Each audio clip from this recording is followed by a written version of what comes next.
നമസ്കാരം. ആയുർജ്യോതി എന്ന നമ്മുടെ ചാനലിലേക്ക് എല്ലാവർക്കും സ്വാഗതം. ഞാൻ രാജലക്ഷ്മി എം.ആർ. ഇന്ന് ഞാൻ പറയുന്നത് രോഹിണി നക്ഷത്രത്തിൻ്റെ ഈ വർഷത്തെ പൊതുഫലങ്ങളാണ്. രോഹിണി നക്ഷത്രം എന്ന് പറഞ്ഞാൽ അത് ശ്രീകൃഷ്ണൻ്റെ അനുഗ്രഹം ഏറ്റവും ഉള്ളൊരു നക്ഷത്രമാണ്. ഭഗവാന്റെ നക്ഷത്രമാണത്.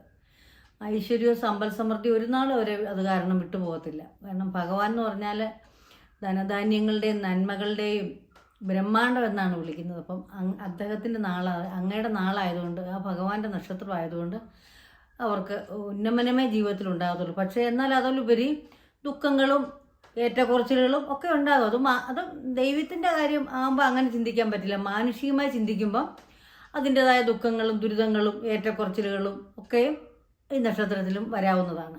ഇപ്പം ഈ വർഷം എന്തായാലും കുറച്ച് ഗുണദോഷ സമ്മിശ്രമായ ഫലങ്ങൾ തന്നെയാണ് പ്രത്യക്ഷത്തിൽ നമ്മൾ കാണുന്നത്.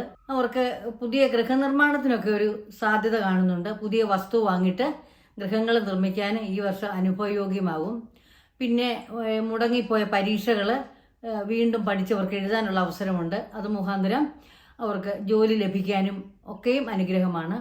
പിന്നെ അതോടൊപ്പം തന്നെ വിദേശ ഉദ്യോഗത്തിന് നിങ്ങൾ വർഷങ്ങളായിട്ട് അപേക്ഷിച്ച് കിടക്കുന്ന കാര്യങ്ങൾക്ക്, അല്ലെ വിസ മുടങ്ങി കിടക്കുന്നത്, അങ്ങനെയൊക്കെയുള്ള കാര്യങ്ങൾക്ക് തടസ്സം മാറി ഈ വർഷം നിങ്ങൾക്ക് പുതിയ ജോലിയിലേക്ക് പ്രവേശിക്കാനും അതുകൊണ്ട് സാമ്പത്തിക നേട്ടം ഉണ്ടാകാനും സാധ്യത കാണുന്നുണ്ട്. മറ്റൊരു കാര്യം പറഞ്ഞാൽ, നിങ്ങൾക്ക് ഗൃഹനിർമ്മാണം ഞാൻ പറഞ്ഞല്ലോ. പിന്നെ അത് അല്ലെങ്കിൽ ഈ മെയിൻ്റനൻസ് പണിയെ, വീടൊന്ന് പുതുക്കി പണിയും, ഗൃഹം ഒന്ന് പുതുക്കി പണിയാൻ നിങ്ങൾക്ക് അവസരങ്ങൾ ഉണ്ടാകുന്നതാണ്. പിന്നെ രാഷ്ട്രീയപരമായിട്ടൊക്കെ നീങ്ങുന്നവർക്കും അനുകൂലമായ സമയമാണ്.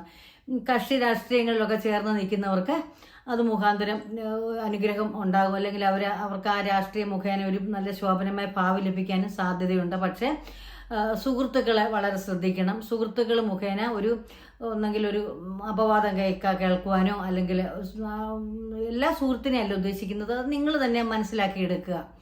നിങ്ങളുടെ വിശ്വസ്തമായ സുഹൃത്ത് ആരാണ്, അല്ലെ നിങ്ങളെ എങ്ങനെയാണെന്നുള്ളത് നിങ്ങൾ സ്വയം ഐഡൻറ്റിഫൈ ചെയ്തെടുക്കേണ്ടതാണ്. പക്ഷേ എന്നാലും സുഹൃത്തുക്കൾ മുഖേന നിങ്ങൾക്കൊരു ഇങ്ങനെ എന്തെങ്കിലും ഒരു അപവാദം കേൾക്കാൻ ഇടവരും.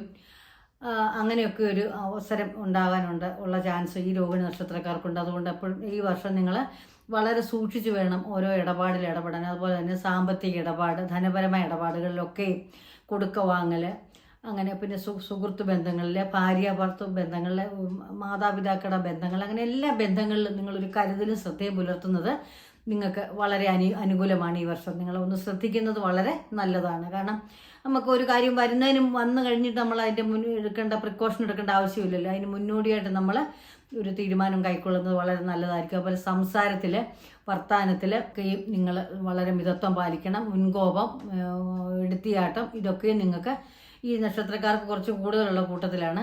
അപ്പോൾ അതുകൊണ്ട് ക്ഷിപ്രകോപം ഒഴിവാക്കണം. വളരെ മൃദുവായിട്ട് സംസാരിക്കുവാനും മൃദുവായിട്ട് ഇടപെടുവാനും ഒക്കെ നിങ്ങൾ ശ്രദ്ധിക്കുന്നത് നിങ്ങളുടെ ഭാവിക്ക് ശ്രേയസ്കരം തന്നെ ആയിരിക്കും.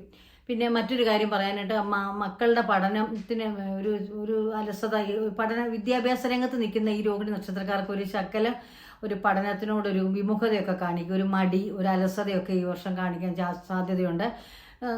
പിന്നെ ഈ SSLC എക്സാം ഒക്കെ എഴുതാൻ പോകുന്നവർ ഈ ഗണത്തിൽപ്പെടുമല്ലോ. അപ്പം അതുകൊണ്ട് അങ്ങനെയുള്ള കാര്യങ്ങൾ ഉഴപ്പൊക്കെ മാറ്റി വെച്ചിട്ട് നിങ്ങൾ ഒന്ന് ശ്രദ്ധിച്ച് മഹാവിഷ്ണുവിനെ പ്രാർത്ഥിച്ചുകൊണ്ട്, രോഹിണി കൃഷ്ണൻ്റെ നക്ഷത്രമാണ്. അപ്പം അതുകൊണ്ട് അദ്ദേഹത്തെ പ്രാർത്ഥിച്ചുകൊണ്ട്, അല്ലെ ഭഗവാന്റെ അമ്പല ക്ഷേത്രങ്ങളിലൊക്കെ പോയി ദർശനമൊക്കെ കഴിഞ്ഞ് വന്ന് ഒന്ന് പ്രാർത്ഥിക്കാനും ഒക്കെ, ആ പേന നിങ്ങളൊന്ന് കൊണ്ടുപോയി, നിങ്ങൾ എഴുതുന്ന പേന കൊണ്ടുപോയി ഒന്ന് ക്ഷേത്രങ്ങളിൽ എവിടെയെങ്കിലും കൊണ്ടുവന്ന് പ്രാർത്ഥിപ്പിച്ച് വാങ്ങി ഒന്ന് അനുഗ്രഹമാമണ്ണമായി പരീക്ഷ എഴുതാനൊക്കെ നിങ്ങൾക്ക് അങ്ങനെ ശ്രമിച്ചാൽ നിങ്ങൾ വിജയം തന്നെ കണ്ടെത്തും. പക്ഷെ ഒരു അലസത നിങ്ങളെ പിടികൂടാം. പക്ഷെ അത് മാറ്റിയിട്ട് ആ അലസതയിലേക്ക് പോകാതെ നിങ്ങളുടെ ഭാവിയെ പറ്റിയുള്ള പ്രത്യാശ മനസ്സിൽ വെച്ചുകൊണ്ട് മുന്നോട്ട് നീങ്ങേണ്ടതാണ്.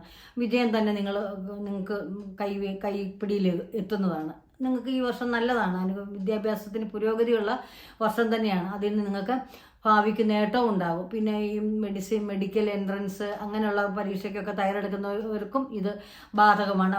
അവരും ഈ നിങ്ങളുടെ ലക്ഷ്യത്തിലേക്ക് നിങ്ങൾ എത്തിച്ചേരുന്നതാണ്. കാരണം നിങ്ങൾ നന്നായിട്ട് പരിശ്രമിക്കുക, എന്നിട്ട് നന്നായിട്ട് പ്രാർത്ഥിക്കുകയും ചെയ്യുക. മഹാവിഷ്ണുവിനെ, അല്ലെ ശ്രീകൃഷ്ണ ഭഗവാനെ, ഗുരുവായൂരപ്പനെ ഒക്കെയും പ്രാർത്ഥിക്കാവുന്നതാണ്. അപ്പം നിങ്ങൾക്ക് അതിൻ്റെ അനുഗ്രഹം ഭഗവാൻ തീർച്ചയായും തരും. കഠിനാധ്വാനത്തിന് തീർച്ചയായും ഫലം ഉണ്ടാവുകയും ചെയ്യും. അപ്പോൾ അങ്ങനെ പരീക്ഷയിലേക്ക് തയ്യാറെടുക്കുന്നവരും ഇത് വളരെ ശ്രദ്ധിച്ച് നീങ്ങേണ്ടതാണ്. നിങ്ങൾക്ക് അനുകൂലമാവണ്ണം നിങ്ങളുടെ ആഗ്രഹ നിവൃത്തി ഉണ്ടാകുമെന്നാണ് ഈ വർഷത്തെ ജ്യോതിഷത്തിൽ നിങ്ങളെ കാണുന്നത്. പിന്നെ മറ്റൊന്ന് പറയാൻ നിങ്ങളുടെ മാതാപിതാക്കൾക്ക് രോഗങ്ങൾ വരാനുള്ള സാധ്യത കാണുന്നുണ്ട്. പ്രത്യേകിച്ച് എടുത്തു പറയത്തക്ക അമ്മയ്ക്കാണ് കാണുന്നത്, മാതാവിന്. അപ്പം നിങ്ങൾ നിൽക്കുന്ന ജോലി സ്ഥലത്തുനിന്ന് ചിലപ്പോൾ ഒരുപക്ഷെ മാതാവിൻ്റെ അടുത്തേക്ക് മാറി നിൽക്കേണ്ടി വരും, അല്ലെങ്കിൽ ഈ മാതാവിനെ നിങ്ങൾ നിങ്ങളുടെ ജോലി സ്ഥലത്തേക്ക് ചിലപ്പോൾ കൊണ്ടുപോയി നോക്കേണ്ടതായി വരും. ഓണം അങ്ങനെയുള്ള കാര്യങ്ങൾ, അതുപോലെ ആഘോഷാവസരങ്ങൾ, ഓണം, വിഷു അല്ലെ ക്രിസ്തുമസ് അങ്ങനെയുള്ള കാര്യങ്ങളൊക്കെ നിങ്ങൾ വിദേശത്ത് ആഘോഷിക്കേണ്ടതായി വരും. വിദേശത്തുള്ള സുഹൃത്തുക്കളാകാം, ബന്ധുക്കളാകാം. അപ്പം നിങ്ങൾ ഇഷ്ടപ്പെട്ട വ്യക്തികളുമായിട്ട് നിങ്ങൾ അങ്ങനെയുള്ള ആഘോഷങ്ങളൊക്കെ നിങ്ങൾക്ക് ഈ വർഷം നന്നായിട്ട് ആസ്വദിക്കാനും ആഘോഷത്തിൽ പങ്കെടുക്കുവാനും നിങ്ങൾക്ക് സാധിക്കുന്ന സമയമാണ്. അതുപോലെ വിവാഹം മുടങ്ങിപ്പോയവർ, അല്ലെ പ്രണയ നൈരാശ്യം വന്നിട്ട് വിവാഹം നടക്കാതിരിക്കുന്നവർ, വിവാഹത്തിന് വേണ്ടി വെയിറ്റ് ചെയ്യുന്നവർ, അവർക്കൊക്കെ അനുകൂല സമയം തന്നെയാണ്. അതുപോലെ നിങ്ങളുടെ കുടുംബത്തിൽ മംഗളകർമ്മങ്ങൾ നടക്കും, നല്ല ശുഭകാര്യങ്ങളും മംഗളകർമ്മങ്ങളൊക്കെ നടക്കും. ഗൃഹനിർമ്മാണം, വസ്തു വാങ്ങൽ, അതുപോലെ ഓരോ നിങ്ങളുടെ ജീവിതത്തിൽ ഓരോ പുരോഗതിപരമായ ഓരോ എയിമും തീരുമാനങ്ങളൊക്കെ നിങ്ങൾക്ക് ഈ വർഷം സാധ്യമാകുന്നതാണ്. പിന്നെ നിങ്ങൾ അപകടം പിടിച്ച ഈ ഇലക്ട്രിക്കൽ ഉപകരണങ്ങൾ സൂക്ഷിക്കുമ്പോൾ വളരെ സൂക്ഷിക്കണം. കാര്യം അതിൽ തീ ഉണ്ടാകാനും തീപിടുത്തം ഉണ്ടാകാനും ഒക്കെയും ഉള്ളൊരു സാധ്യത കാണുന്നുണ്ട്. അപ്പോൾ അതുകൊണ്ട് ഇലക്ട്രിക്കൽ ഉപകരണങ്ങളൊക്കെയും കേടായതാണ്, അത് മാറ്റി വാങ്ങണം. അങ്ങനെയൊക്കെ നിങ്ങൾ ചെയ്യണം, അല്ലെങ്കിൽ അതിൽ നിന്ന് അപകടങ്ങൾ ഉണ്ടാകാനുള്ള സാധ്യത കാണുന്നുണ്ട്. പിന്നെ അതോടൊപ്പം തന്നെ നിങ്ങൾ ഭവനത്തിലേക്ക് പുതിയ പുതിയ ഓരോ കാര്യങ്ങൾ വാങ്ങി, വാഷിംഗ് മെഷീന്, ഫ്രിഡ്ജ്, അങ്ങനത്തെ ഓരോ പുരോഗമനപരമായ ഓരോ കാര്യങ്ങളുണ്ടല്ലോ, അതൊക്കെ നിങ്ങൾ വാങ്ങുന്നതാണ്. AC അങ്ങനത്തെയൊക്കെ ഗൃഹത്തിന് മൂടി പിടിപ്പിക്കുക, ഗൃഹത്തിലേക്ക് ആവശ്യമുള്ള സാധനങ്ങളൊക്കെ നിങ്ങൾക്ക് ഈ വർഷം വാങ്ങുവാനായിട്ട് അനുഭവയോഗ്യമാണ്. അതുപോലെ നീർദോഷങ്ങൾ, വാതപിത്ത രോഗങ്ങളൊക്കെയും വരാനുള്ള സാധ്യതയുണ്ട്. അപ്പോൾ അതിനും മുൻകരുതലെടുക്കുന്നത് വളരെ നന്നായിരിക്കും. ഭക്ഷണ കാര്യങ്ങളിലും മിതത്വം പാലിക്കണം. ആസിഡിറ്റി സംബന്ധമായ അസുഖങ്ങളും വരാനുള്ള സാധ്യതയുണ്ട്. അതുകൊണ്ട് എളുപ്പം ദഹിക്കുന്ന ഭക്ഷണങ്ങൾ കൂടുതലും നിങ്ങൾ ഉൾപ്പെടുത്താനായിട്ട് വളരെ ശ്രദ്ധിക്കണം. അതേപോലെ തന്നെ പ്രകൃതി ചികിത്സ അങ്ങനെയുള്ള കാര്യങ്ങളൊക്കെ നിങ്ങൾ സ്വീകരിക്കാനായിട്ടുള്ള അവസരങ്ങൾ വരുന്നുണ്ട്. കഴുത്തുവേദന, അങ്ങനെ തലവേദന അങ്ങനെയുള്ള കാര്യങ്ങളൊക്കെ ഒന്ന് ശ്രദ്ധിക്കേണ്ടതാണ്. അത് നീർദോഷത്തിൽ പെടുന്നതാണ്.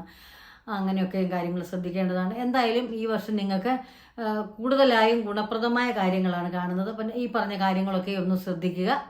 ഇതാണ് നിങ്ങളുടെ ഈ വർഷത്തെ വർഷഫലത്തെപ്പറ്റി എനിക്ക് പറയാനുള്ളത്. അടുത്ത ദിവസം മകയിര നക്ഷത്രവുമായി ഞാൻ അടുത്ത വീഡിയോയിൽ വരുന്നതാണ്. അതുവരെ നന്ദി, നമസ്കാരം.